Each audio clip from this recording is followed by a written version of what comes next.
Welcome, dear teachers and educational staff, to this gathering, which is an opportunity for you as a group to pull yourselves together and give yourself anew to the Lord's grace, calling you to the ministry of teaching and formation of our young people.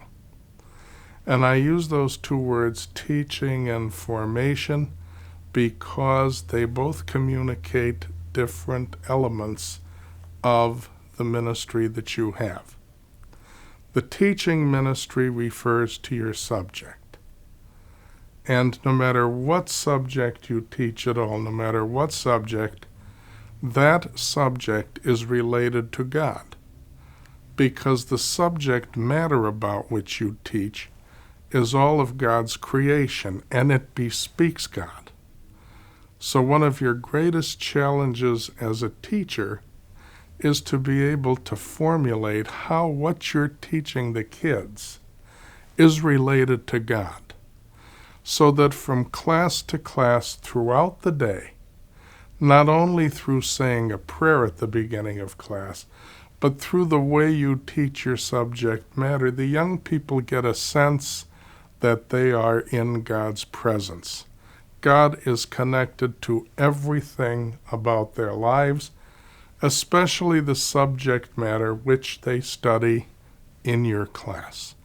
The Lord calls you to do this, therefore He gives you the grace to do it, and it's my hope that you will be very effective, very transparent channels of His grace to our wonderful young people, whom, if they receive this grace, will be excited by it. They won't be bored. There's nothing boring about the grace of Christ. It is possible that kids not be bored in class.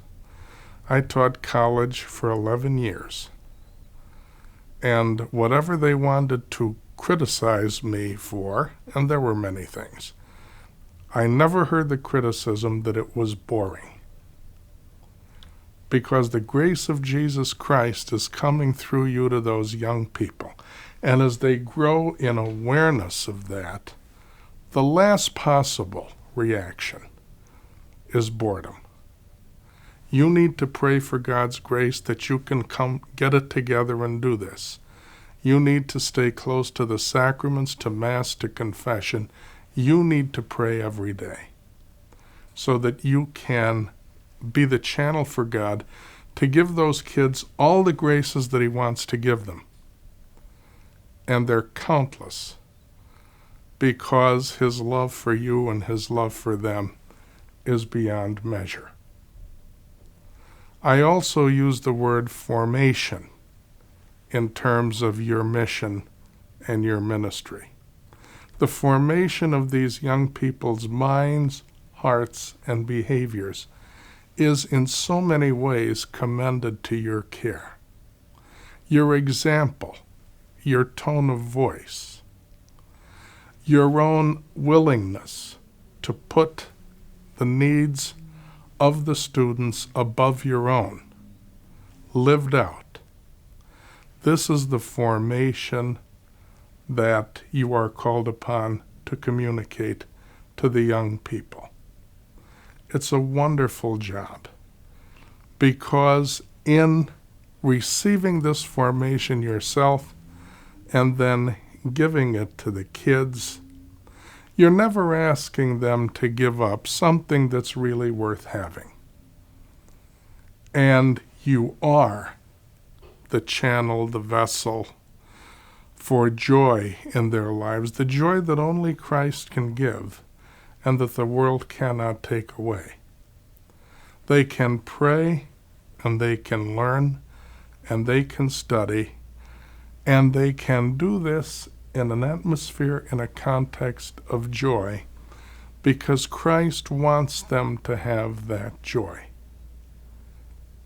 And if Christ wants it, by the power of His resurrection from the dead, it will happen, unless in some unfortunate way you and I stand in the way of his communication of great love to these students.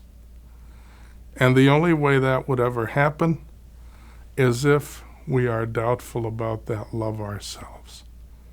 So let's make sure as we go through the school year that we remain in God's love, that we remain in a state of grace, so that we can offer the love and the grace of Jesus Christ to these young people who deserve it, because through that love and grace, God will save them.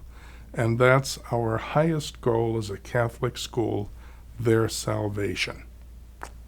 Thank you for listening to me, and God bless you.